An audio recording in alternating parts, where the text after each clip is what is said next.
नमस्कार बच्चों। Today we are going to discuss class 9th English worksheet number 44।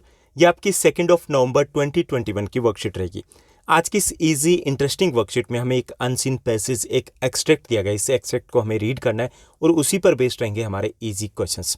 Let's begin. चलिए शुरुआत करते हैं। और ये जो हमारा एक्सट्रैक्ट दिए गए ये स्कूल यूनिफॉर्म के बारे में है। अलग अलग ओपिनियन यहाँ पर दिए गए कि क्या स्कूल यूनिफॉर्म होनी चाहिए तो क्यों होनी चाहिए, और नहीं होनी चाहिए तो क्यों नहीं होनी चाहिए।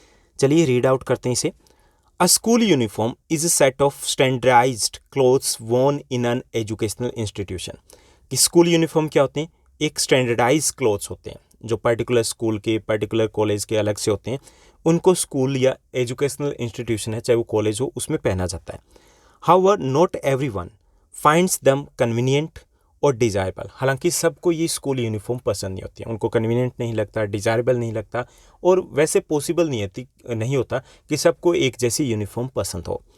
And children and parents have their own views. और ऐसा इसलिए होता है क्योंकि बच्चों की या फिर पेरेंट्स की अपनी अपनी चॉइसेस भी होती है।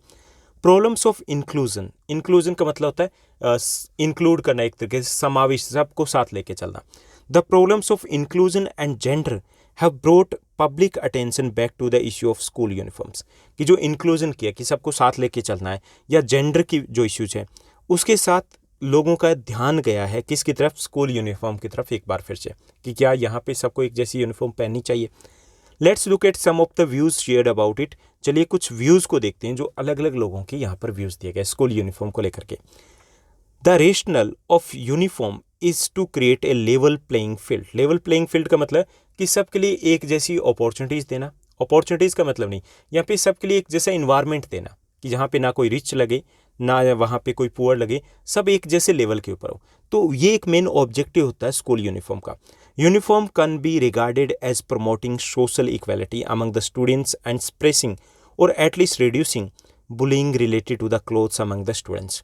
ये स्कूल यूनिफॉर्म होती है तो जो सोशल इक्वालिटीज़ है उसको प्रमोट करने की कोशिश की जाती है, और स्प्रेसिंग या फिर कम किया जाता है जो क्लोथ्स को लेकर के जो बुलिंग होती है, कि जो शो ऑफ होता है बच्चों में या पेरेंट्स में, उसको कम करने की कोशिश की जाती है स्कूल यूनिफॉर्म से।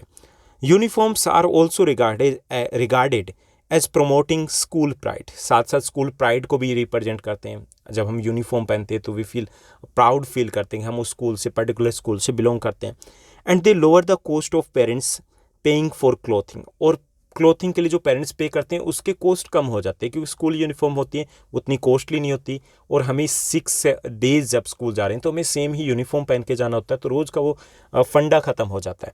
तो पेरेंट्स के जो कॉस्टिंग है वो कम हो जाती है। And according to many schools they provide a more orderly environment which allows students to focus better on their work and achieve higher academic standards. और कुछ स्कूल्स का ये भी मानना है कि इससे एक ऑर्डरली इन्वायरमेंट, डिसिप्लिन मेंटेन होता है, और स्टूडेंट्स ओनली एंड ओनली अपनी एकेडमिक्स या अपना जो वर्क है उसके ऊपर वो फोकस कर पाते हैं। Uniforms are also thought to contribute positively to the development of the sense of discipline. साथ साथ जो डिसिप्लिन का सेंस है वो भी डेवलप हो पाता है बच्चों में। उनको लगता है कि yes we belong to the particular school, और उनको ये भी लगता है कि यहाँ पे हमारा जो मेन फोकस है वो स्टडी के ऊपर होना चाहिए। ओके, ये कुछ व्यूज़ है जो पॉजिटिव व्यूज़ है यूनिफॉर्म्स को लेकर के। The practice however has also been criticised by for promoting a form of uniformity characteristics of the militarism। यहाँ पे हालांकि कुछ लोग इसको क्रिटिसाइज भी करते हैं कि जैसे कि एक तरीके से बच्चों को फोर्स किया जा रहा है कि उनको एक जैसी यूनिफॉर्म पहनने के लिए। यहाँ पे वो स्ट्रिक्ट इन्वायरमेंट है वो क्रिएट करने की कोशिश की जाती है। Uniform suppress the right of the children and the young people to express themselves through clothes. और कुछ लोग ये भी कहते हैं कि बच्चों का ये राइट्स होता है कि वो अपने क्लोथ्स के थ्रू खुद को एक्सप्रेस कर पाएँ, अपने व्यूज़ को, अपने ओपिनियन को, तो वो यहाँ पर हम सप्रेस कर देते हैं। Also even if uniforms aim to promote equality. हालांकि यूनिफॉर्म का एम जो होता है कि इक्वलिटी को प्रमोट किया जाए, children from more affluent families may still find ways to show off their more expensive and trendy garments। हालांकि फिर भी कुछ बच्चे जो काफ़ी रिच फैमिली से होते हैं अपने ट्रेंडी एक्सपेंसिव गारमेंट्स को कहीं ना कहीं शो कर ही देते हैं। ओके, तो ये था हमारा एक्सट्रैक्ट। इस एक्सट्रैक्ट को हमें पढ़ना है, अपना ओपिनियन क्रिएट करने की ज़रूरत नहीं है अभी। यहाँ पे हमें इसी पर बेस्ड कुछ इजी क्वेश्चंस देखे जिनको सॉल्व करना है। हालांकि आज के क्वेश्चंस इतने इजी नहीं है, ये एग्जैक्टली वैसा ही एक्सट्रैक्ट है जैसा आपका एग्जाम में रहने वाला है। तो चलिए देखते हैं फर्स्ट क्वेश्चन को क्या कहता है। फर्स्ट जो हमारा क्वेश्चन दिया गया, select the option that is true for the following statement based on the extract. हमें 2 स्टेटमेंट दिए गए, और हमें उसके बाद 4 ऑप्शन दिए गए जिनमें से सही जो करेक्ट ऑप्शन है वो सिलेक्ट करना है। फर्स्ट है school uniforms lower the money paid for clothing. सही है ना, बिल्कुल सही है। ये जो क्लॉथिंग के लिए मनी है उसको लो करता है, उस कॉस्ट को लो करता है पेरेंट्स के लिए। Second, school uniforms provides a positive environment. ये भी करेक्ट है। अब हमें ऑप्शन देंगे, ऑप्शन देखिए, first is the result of the second. Second का रिजल्ट है फर्स्ट, ऐसा नहीं है। सेकंड है first is the reason of the second. First है वो सेकंड का रीजन है, ऐसा भी नहीं है, क्योंकि लो पेड जो हमारे रिड्यूस होती है कॉस्ट, उसका पॉजिटिव इन्वायरमेंट से लेना देना नहीं है। थर्ड दिए गए first is independent of second. ये सही है कि दोनों करेक्ट हैं, ट्रू हैं, लेकिन दोनों एक दूसरे से अलग है। एंड फोर्थ दिया गया first contradicts the second. First और सेकंड अपोजिट है, ऐसा भी नहीं है। तो इसमें आपका करेक्ट आंसर है वो थर्ड हो जाएगा। ये रहेगा कि first is independent of second, कि दोनों करेक्ट तो हैं लेकिन दोनों इंडिपेंडेंट है, एक दूसरे का आपस में लिंक नहीं है। नेक्स्ट देखिए, सेकंड हमारा क्वेश्चन दिया गया, the rationale of school uniform is to create a level playing field. Means that कि जो स्कूल यूनिफॉर्म है उसके पीछे जो एक लॉजिक दिया जाता है कि लेवल प्लेइंग फील्ड है वो क्रिएट करना। अब ये लेवल प्लेइंग फील्ड क्या होता है? ऑप्शन है हमारे, फर्स्ट है allowing everyone to play in the field, हर किसी को खेलने के लिए अलाउ करना। सेकंड है providing everyone equal opportunity to do activities करने के लिए सबको एक जैसे मौके देना। थर्ड है everyone feels at par in school and classroom, सभी स्कूल या क्लासरूम में सब बराबर फील करें, हर किसी को फील हो कि हम एक बराबर हैं, ये इसका ऑब्जेक्टिव है। फोर्थ है students can participate in discussion, ताकि वो बच्चे डिस्कशन में पार्टिसिपेट कर पाएँ। तो इसमें करेक्ट जो आपका आंसर रहेगा वो थर्ड रहेगा, everyone feels at par in school और क्लासरूम। ये मेन ऑब्जेक्टिव होता है स्कूल यूनिफॉर्म का, कि सबको फील हो कि हम इक्वल हैं, हम एक जैसे लेवल के ऊपर हैं। उसके बाद नेक्स्ट आपका थर्ड क्वेश्चन दिया गया, fill in the blanks with the correct option. The writer is not trying to generate a और एन थ्रू द एक्सट्रैक्ट। क्या जनरेट करने की कोशिश नहीं कर रहा?